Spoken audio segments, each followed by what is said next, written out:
Kengliklar ko'ramiz yana.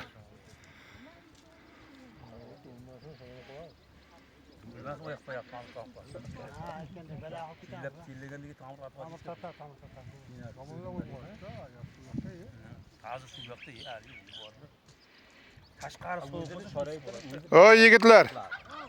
Suv yoqdaylik qilmayapti. Lekin qaranglar, suvni pastroqqa borsanglar tagi muzday. Tomir tortib qoladi, oyoq tomir tortib qoladi. Ana shunga ehtiyot bo'linglar. Odamga ham ehtiyot bo'lsin. Oh, meni jo'ram.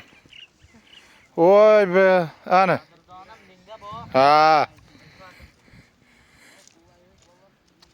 Hopir jo'ra tush yechini va.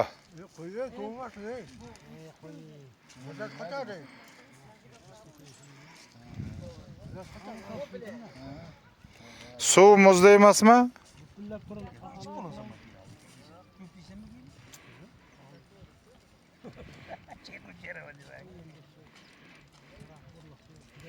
Mana.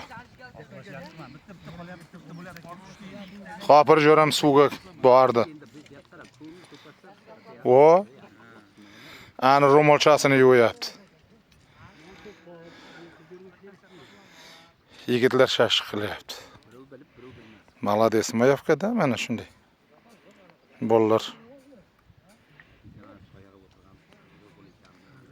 Shuning uchun bu tomonda turizm zonasi mo'ljallanyapti. Mana shunday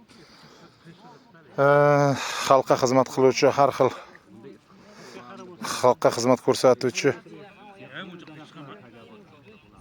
shaharxona deymizmi, muzqaymoqxona deymizmi, mana shu katamaranlar deymizmi, shu narsalar tashkillashtirilsa, qayiqlar tashkillashtirilsa, juda ham yaxshi bo'ladi. Ayniqsa ana shu katamaran, mana shu bir 50 ta 100 ta katamaran mana bu motorli qayiqlarda qo'ysa, mana shunday juda xudo xolasa mana loyiha bo'ladi nasib bo'lsa. Shu narsalar amalga oshadi. Tuman hokimi shu narsani ishga kirishgan, hozir loyihasini amalga oshiryapti. Viloyat hokimi ham kelib, ko'rib, shu ma'qul topib ketishdi. Bu yerdagi ishga tushib bo'lgandan keyin To'sinsoyga navbat kelsa kerak. Chunki u yer ham shu tog'da qirda o'rtasidagi juda zo'r.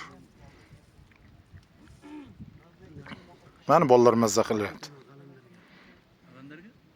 Qarang, men jarlikning ustida turibman. Hozir men shu yerda o'rtasida kamida 6-7 metr bo'lmasa 15 metr tepalikdaman.